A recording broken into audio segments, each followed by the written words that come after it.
Est-ce qu'elles peuvent revoir l'effort fiscal qui est demandé à leurs contribuables, regrouper des services de commission scolaire? C'est une mesure qui probablement peut permettre de dégager des sommes et c'est un exercice qu'elles peuvent faire. Mais je n'ai pas à leur dicter. Parlez-moi pas des taxes scolaires, là, parce que je suis tellement mécontente de la façon dont ont travaillé les commissions scolaires. On a un petit rendez-vous qui nous attend, elle et moi, là, puis on va avoir une bonne discussion sur cette question-là. Les citoyens ont raison d'être mécontents. Alors, ça, c'était Pauline Marois à Pierre Bruno hier. Joanne, en avril dernier, on impose des compressions de 215 millions aux commissions scolaires. Les commissions scolaires sont en furie. Qu'est-ce qu'on va faire? Comment on va faire boucler notre budget? Marie Malavoie a dit, vous pourriez peut-être regrouper des services, couper, mais je ne vous dirais pas quoi faire. Elle ouvrait la porte. Ou vous pouvez aussi augmenter les taxes. C'est votre choix. Finalement, ils ont pelleté ça dans le cours des commissions, puis après ça, ils disent « Oh mon Dieu, qu'on est donc furieux de voir qu'elles augmentent leurs taxes. » T'en penses quoi, Joanne? Bien, j'en pense comme Nathalie Roy de la CAQ qui est sortie ce matin très fort à l'émission de Mario Dumont, puis je l'appuie 100 000 à l'heure. C'est carrément hypocrite, c'en est quasiment drôle là, quand on voit là, Marie Malavoie encourage une hausse de taxes scolaires. Il me semble que c'était clair, ça, dans le temps. Puis là, Madame Marois, tout à coup, qui s'offusque, puis qui sort là, la règle, puis qui va dire « Je suis vraiment pas contente, là. » Puis on va avoir une discussion, là, elle va jouer à la mer encore. Mais non, mais ils sont autonomes, ces commissions scolaires-là. Elle a pas... Madame Marois, dans ce cas-là, c'est voir à quoi elle me fait penser. Elle me fait penser du temps où le gouvernement fédéral cherchait à équilibrer son budget. Il avait coupé les transferts fédéraux. Il y a des transferts fédéraux aux provinces. Puis c'est comme si Jean Chrétien était sorti pour dire « Ouais, mais vous administrez mal les provinces », alors qu'il avait coupé énormément. Ben oui. Madame Marois, c'est ce qu'elle fait présentement avec des commissions scolaires qui, légitimement, peuvent faire ce qu'elles veulent et qui se sont fait inviter carrément par la ministre d'augmenter les taxes scolaires. Donc, c'est charrier. Ben oui. D'ailleurs, Jonathan, on a reçu un message sur notre page Facebook qui dit exactement ce qu'il en est. Dominique Dumas, le gouvernement péquiste a sous-traité ces augmentations de taxes pour essayer de boucler son budget. Il a sous-traité ces augmentations de taxes. C'est-à-dire que nous autres, on ne le fera pas parce que ça va paraître mal. On va donner le dieu aux commissions scolaires de le faire à notre place. Bien, d'une façon ou d'une autre, les commissions scolaires, comme les agences au niveau de la santé, quoi qu'ils n'ont pas de... Ils ne prélèvent pas de taxes, les agences, là, mais pour ce qui est des commissions scolaires, puis toutes ces espèces de gouvernements régionaux là, qu'on a, ça sera toujours les mal-aimés, tout ça. Puis en même temps, il y aura toujours, un peu comme Joanne disait, il y aura toujours quelqu'un du palier supérieur pour dire que le palier inférieur gère mal ses affaires, puis de lui demander de faire ça. Mais en même temps, moi, pour avoir été moi-même conseiller politique à l'époque du gouvernement de M. Bouchard, un ministre, ça travaille, hein? Un ministre, ça travaille avec ses partenaires. Puis pour ce qui est de Mme Malavoie, ses partenaires, c'est les commissions scolaires. Déjà qu'elle leur envoyait des coupures, puis là, elle voulait rester en disant, elle voulait garder on pourrait dire des canaux de communication avec ses commissions scolaires. Elle avait un discours pour ça, parce que c'est ses partenaires quand même. Et là, arrive Mme Marois, qui elle, s'offusque de ça. Mais Joanne, mettons, je fais l'avocat du diable, là.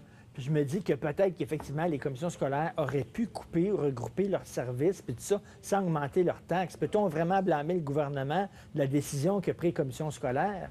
Non.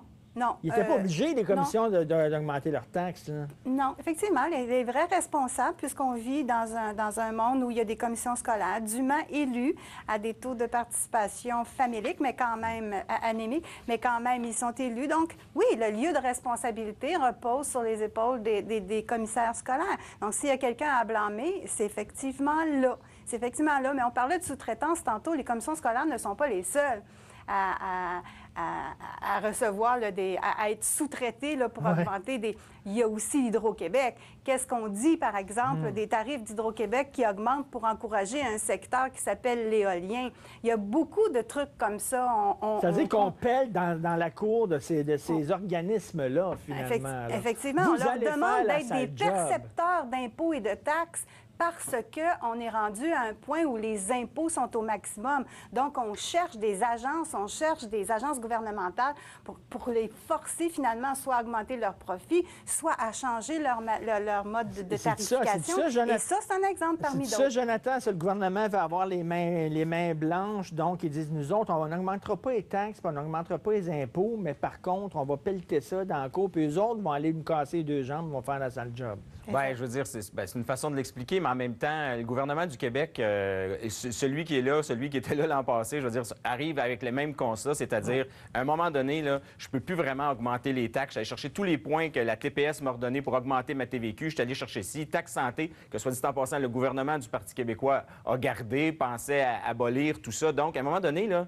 tu regardes ce que tu peux aller chercher. Tu regardes aussi là où tu aimerais faire les coupures. Puis il va falloir couper, mais il y a des gouvernements intermédiaires que tu veux inviter justement à faire aussi une rigueur par rapport à leur administration. Mais en même temps, il y a des gouvernements intermédiaires, comme les commissions scolaires qui te disent « Tu me demandes la rigueur, mais j'ai aussi un droit de taxation, fait que je vais me revirer de bord, je vais aller taxer. » Après la pause, je vais vous lire un courriel qu'on a reçu concernant les commissions scolaires. Joanne, tu vas coller au plafond après la pause. OK.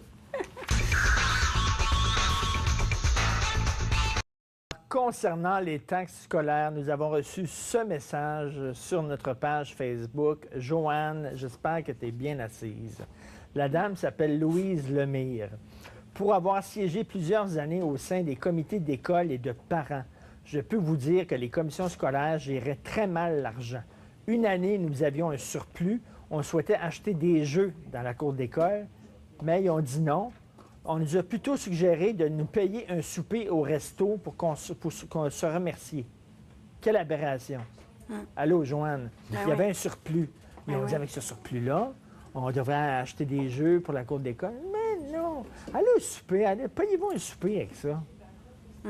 C'est choquant, hein? Quand on pense qu'il y a des dictionnaires qui auraient pu tout aussi bien faire l'affaire, quand on pense que nos écoles, à Montréal, plus particulièrement sur l'île de Montréal, ça a l'air qu'ils sont vraiment infestés. Il y a vraiment de la rénovation sérieuse. Écoute, il y a plus de champignons là-dessus que dans une domino végétarienne.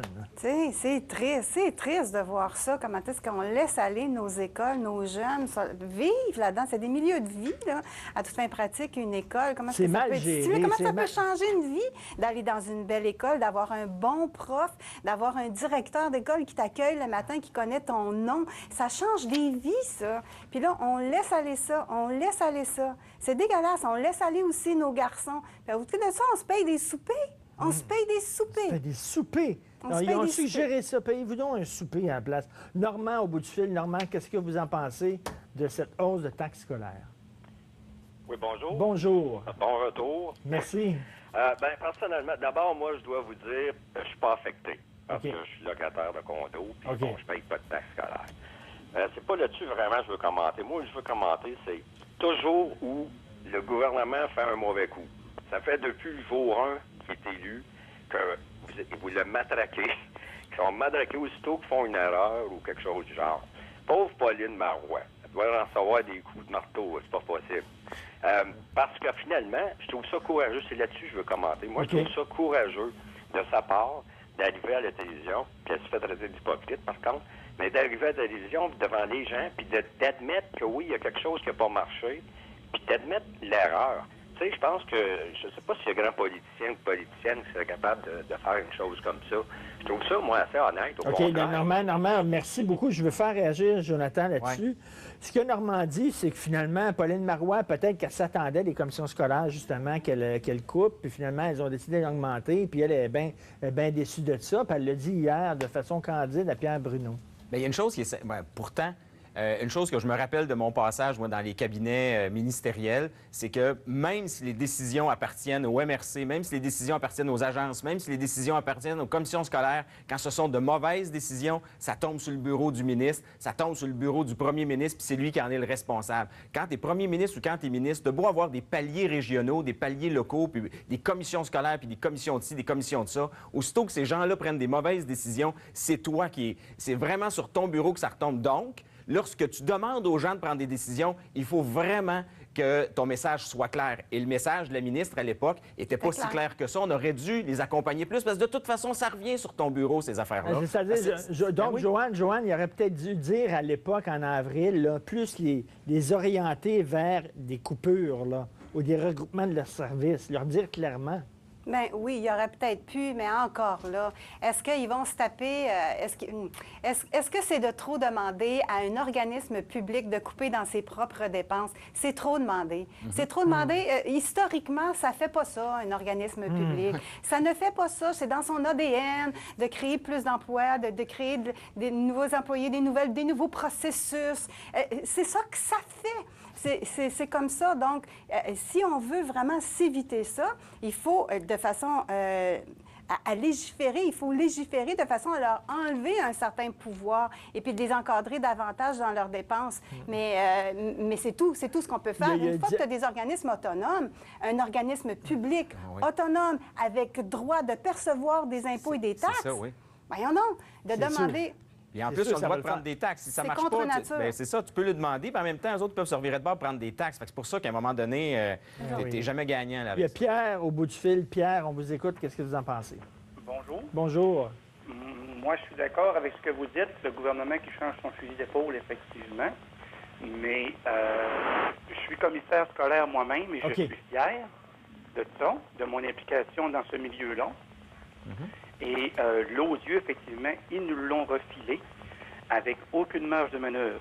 Ça fait 3 ans qu'on coupe nos budgets. Mais Pierre, donc, ce que vous dites, c'est qu'ils savaient que vous alliez augmenter les taxes. Ils le savaient. Vous n'aviez pas de marge de manœuvre. Ben oui. Tout à fait. On n'a aucune marge de manœuvre. Nos budgets sont coupés. Les surplus ont fondu. Il n'y en a plus de surplus. Il y a même beaucoup de déficits. Et quand ils ont adopté la loi en nous coupant nos budgets, ils ont mentionné, vous allez couper dans l'administratif sans couper au service à l'élève. Donc, vous allez absorber ces budgets-là qu'on vous diminue sans toucher au service à l'élève. C'est dans la loi. Donc, aucune marge de manœuvre. La seule place où on peut couper, c'est dans l'administratif. Et avec un taux de 4 un coût de 4 d'administration, on n'a aucune marge de manœuvre. On est une donc des Pierre, là, il joue les purs en disant « il n'aurait pas dû couper, puis là, on va avoir un rendez-vous, puis il va falloir se parler. » Ce que vous dites, c'est qu'ils savaient fort bien. Ils savaient très bien. Et de plus, c'est la péréquation qu'ils nous coupent. Donc, en nous coupant la péréquation, ils nous donnent 2 choix. Soit vous puissez dans les surplus, soit vous coupez dans votre budget, mais sans toucher au service à l'élève. Merci. Mais il n'y a plus de surplus. Donc, la seule marge de manœuvre qui nous reste, c'est d'augmenter les taxes. Merci beaucoup, Pierre. Merci beaucoup, Pierre. Désolé, parce que je vais aller tout de suite à un autre appel. C'est Monique qui travaille aussi dans le milieu. Bonjour, Monique. Qu'est-ce que vous faites exactement dans le milieu scolaire? Monique, est-ce que... 38 ans comme secrétaire d'école. OK, secrétaire d'école. À ce moment-là, on s'occupe de comptabilité énormément. Et puis, il y a beaucoup de dépenses là, dans les écoles. C'est terrible, là. De toutes sortes. Est-ce que c'est mal géré? Très mal géré. C'est mal géré par les commissions? Très mal géré. Est-ce que les commissions auraient pu couper un peu? Monsieur dit qu'on n'avait pas de marge de manœuvre. Énormément, monsieur.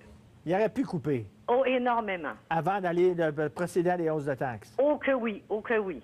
OK. Oh que oui, c'est terrible. C'est terrible. De toutes sortes de dépenses, c'est quel genre de dépenses? C'est quoi? Des parties, des soupers? Des parties, des soupers, des déjeuners, toutes sortes de choses, et puis du matériel aussi qui était acheté puis qui servait absolument à rien. OK. Merci beaucoup, Monique. Joanne, un autre son de cloche par rapport à l'autre auditeur, là, Joanne? Oui, c'est ça. Il faut parler aux gens du milieu pour avoir leur juste. Des fois, ça ne veut pas dire que le problème est vécu de façon uniforme dans toutes les commissions scolaires et dans toutes les écoles. Là. Mais je déplore le fait...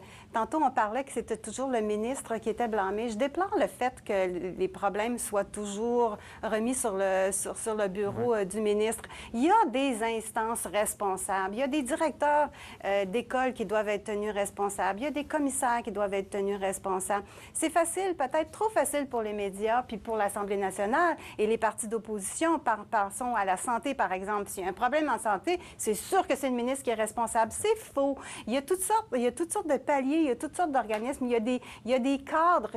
Puis Dieu sait qu'il y en a. Il y a un cadre, semble-t-il, pour un employé qui donne des soins de santé au Québec. C'est pas des farces. Donc, ces cadres-là, ils sont responsables de quoi? Il y a quelque chose. Sauf qu'on peut pas l'éclairer quand ils font pas le job.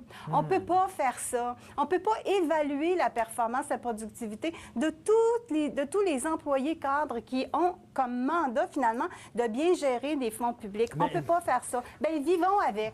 Jonathan, vivons avec, c'est ça que ça donne. Jonathan, là, on a eu deux back-to-back, comme on dit en anglais, l'un après l'autre, là. Le premier, il est commissaire d'école, il dit on n'avait pas de marge de manœuvre. Il savait fort bien qu'on allait couper. La seconde dit non. Peut-être que le gouvernement pensait qu'effectivement, on aurait pu se serrer la ceinture sans procéder à des hausses de taxes. T'en penses quoi là-dedans? Bien, moi, ce que je pense... C'est deux points de vue, ça. Bien, c'est deux points de vue, c'est deux regards sur les choses. Une personne qui est à un conseil d'administration, qui est un élu, qui est un commissaire, et l'autre personne qui est vraiment les deux mains dans l'administration et qui voit passer les choses. Ils ont différentes lorgnettes aussi. On doit respecter leur opinion, mais en même temps, si tu es le ministre, puis que tu sais que les commissions scolaires, ils font vraiment, mais vraiment un travail médiocre pour ce qui est d'expliquer c'est quoi leur utilité. Demain matin, quand tu sais que de toute façon, il faut que tu prennes des décisions, puis que tu as là un palier qui, là, aussitôt que tu demandes des coupures là, tu montes d'un sondage quasiment, parce qu'ils ont mal expliqué, on ne sait pas à quoi ils servent, on ne sait pas ce qui est là. Alors, qu'est-ce que tu fais quand tu es au gouvernement? Tu dis, hey, vous autres, là, ou bien vous allez vraiment m'expliquer que les choses se passent bien, ou bien, là, à un moment donné, il va falloir s'asseoir tout le monde ensemble, parce que moi, là, de la façon dont vous fonctionnez, les échos que j'ai sont vraiment pas assez positifs par rapport à l'argent que vous pouvez prendre, par rapport à ce que vous coûtez, par rapport aussi à comment vous existez dans votre communauté et les services que vous rendez. Merci beaucoup. Restez des nôtres après la pause. Ça a l'air que l'équilibre budgétaire, ça va peut-être être à plus tard. On en parle après la pause.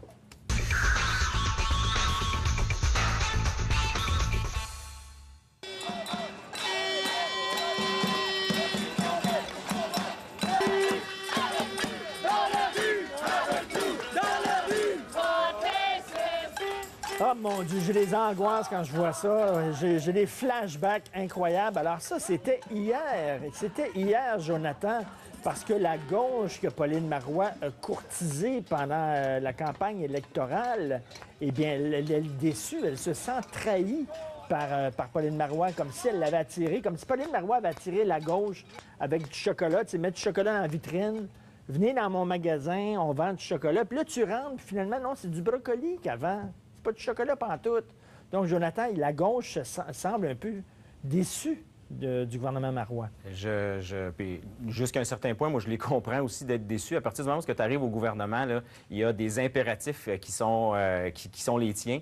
Je comprends qu'il y a une volonté de faire les choses autrement. D'un gouvernement minoritaire à l'intérieur d'un an, je trouve qu'on a la mèche courte du côté de la gauche, mais en même temps, moi, je ne serais pas surpris qu'il y ait encore cet autre type de manifestation-là, parce que le gouvernement du Parti québécois, oui, a courtisé la gauche et s'est rendu compte que n'a même pas gagné ses comtés à Montréal, où là, on a vu des percées de Québec solidaire. Mais en plus, pour ce qui est du côté de Québec, il s'est carrément fait tourner le dos, est arrivé troisième après le Parti libéral puis la CAQ. Alors, ça ne me surprendrait pas que le Parti québécois se dise, oui, on est nationaliste, mais on va arriver aussi avec une rigueur pour ce qui est de l'administration puis ces choses-là. Puis c'est le message qu'ils doivent aussi porter, parce qu'à un moment donné, quand on arrive aux affaires, on doit aussi faire des choix. Et ces choix-là sont toujours importants. Puis je suis pas sûr là, qu'on soit si dans le trèfle que ça pour ce qui est des finances publiques au niveau du gouvernement du Québec présentement. Donc, d'autres choix difficiles à faire du côté de Pauline Marois. Ça fait les images qu'on voit, là, je le rappelle, c'est des manifestations là, de jeunes de gauche qui célébraient à leur façon le premier anniversaire au pouvoir du gouvernement Marois. Joanne, qu'est-ce que tu penses, en gros, de la performance économique du gouvernement péquiste jusqu'à maintenant? Bien, si on regarde les chiffres, là, c'est catastrophique. Là. Je ne vous les nommerai pas, là, mais toutes les projections, là, par exemple, l'impôt des sociétés, il y avait prévu que ça augmenterait de 8 c'est en diminution de 12 Les taxes à la consommation, il y avait prévu que ça augmenterait de 6 c'est en diminution de près de 1 Les revenus ne rentrent plus. Les revenus ne rentrent plus.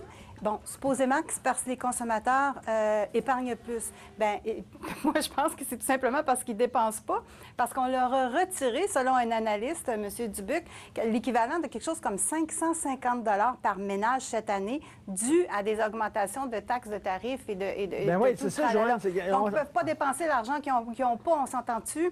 À côté de ça, donc, moins de revenus de la part qui rentrent dans les coffres pour ça, pour notamment ça, mais pour aussi, parce qu'il n'y a plus d'investissement privé, l'économie vraiment s'effondre. Et puis ça, je ne suis pas certaine que c'est dû à un contexte économique tant que ça. Il y a moins d'argent qui à rentre. Il y a moins d'argent qui rentre parce que ça a l'air que les gens dépensent moins. À la vente au détail, ça va pas bien. Les gens dépensent moins. Et là, le gouvernement nous dit, oui, s'il y a moins d'argent qui rentre, c'est parce que au lieu de dépenser, les gens ont décidé d'économiser. Je ne suis pas certaine de ça. Je le crois pas, Jonathan, de ça. Je veux dire, Ils ont-tu assez d'argent pour mettre de l'argent de côté et économiser? Ils sont pognés à la gorge avec toutes les taxes. Ce que je sais de l'épargne des Québécois, c'est que les Québécois sont beaucoup plus cigales que fourmis. Alors, en ce sens-là, moi, je pense pas qu'on s'est trouvé des vertus d'épargnants chez les Québécois. Le problème est vraiment ailleurs, présentement. On doit vraiment regarder ça de front parce que un gouvernement, là, pour équilibrer son budget, c'est les revenus, oui, qui rentrent, mais aussi comment tu contrôles tes dépenses. Alors, en ce sens-là, là, il va y avoir un exercice très important. On nous avait parlé de déficit zéro. On commence déjà à réajuster le tir de ce côté-là. Donc, on voit vraiment que ou bien on a mal contrôlé les dépenses, ce que je doute, mais d'un autre côté, c'est que vraiment les revenus sont pas au rendez-vous. Et là, on doit faire justement des analyses de pourquoi les revenus sont pas au rendez-vous, puis est-ce que justement le Québec s'amorce un problème. Mais on les connaît, les réponses à tout ça. Ça fait une décennie maintenant que les revenus, le gouvernement n'arrive pas à dégager des marges de manœuvre pour toutes sortes de raisons. Là. On a plafonné les impôts, on a transformé... Je veux dire, la masse salariale sur les entreprises sert maintenant à financer des programmes sociaux qu'on n'est pas capable de financer avec des impôts parce que les impôts sont rendus là. On est allé chercher 2 points d'impôt, 2 points de taxes à la consommation. Tu sais, à un moment donné, la phrase qui tue, c'est l'impôt, trop d'impôts tue l'impôt. On est arrivé à ce moment-là. Je vous souvenez, à un moment donné, on avait parlé de la courbe de l'affaire. On y est. Il y a un seuil à partir duquel, là, si tu augmentes les impôts et les taxes, les revenus du gouvernement vont descendre. Ils n'augmenteront pas. Ce qui est paradoxal là-dedans, c'est que tous les partis politiques, tous, envisagent quand même de dépenser. Donc, j'écoute, là, puis j'aimerais terminer là-dessus. Le mais Parti libéral. du côté du Parti... Oui, du côté du Parti québécois, on envisage, regarde, ça lâche pas les nouveaux programmes. Maternelle 4 ans, nouveau cours d'histoire. La pharmacie, c'est pathétique ce qui est arrivé avec les pharmaciens. Je suis déçue de ça. Ça aurait été rien de permettre aux gens de payer, d'offrir une autre façon d'aller se procurer leurs médicaments. Jonathan, à domicile, 1,4 milliard sur 10 ans. On va-tu couper un jour, Jonathan? On ne peut plus taxer et augmenter les impôts. Il me semble qu'on répète ça depuis 10 ans. Et c'est tout à fait ça. Parce que là vraiment, là-dessus, moi, je rejoins Joanne. Là, pour ce qui est là, d'être créatif pour aller chercher de l'argent, là, je veux dire, le gouvernement, s'il ne veut pas arriver à ce qu'on pourrait appeler là, le décrochage fiscal, que certaines personnes décident de vraiment décrocher de la fiscalité, de l'impôt, puis commencent à faire les choses au noir pour ces affaires-là, on est à la limite de ça. Donc, le gouvernement il est très conscient de ça. Mais en même temps, un gouvernement... honnêtement, ça se fait pas élire en disant que ça va couper, là. Bien, c'est ça l'affaire. Mais c'est bon, ça, ce que tu viens de dire, parce que là, le Parti libéral puis le Parti de la CAQ sont en train, supposément, d'avoir des comités de travail pour réfléchir à une nouvelle façon, à une réforme fiscale ou quoi. Il faudrait être à l'écoute. Il faudrait, là, vraiment être à l'écoute puis ne pas démolir, ne pas les démolir inconditionnellement s'ils arrivaient avec des mesures qui choqueraient un peu, qui ébranleraient les murs du modèle québécois. Il faudrait que les électeurs aussi arrêtent de croire au Père Noël. Arrêtez de croire au Père Noël. Là, il va falloir le voter pour des gens qui nous disent la vérité. Joanne Marcotte, c'était un plaisir de te retrouver. Merci, on va se reparler au cours de la saison. Jonathan Valois, à la prochaine. On s'en va tout de suite à la pause. On revient pour le meilleur et pour le pire de la journée.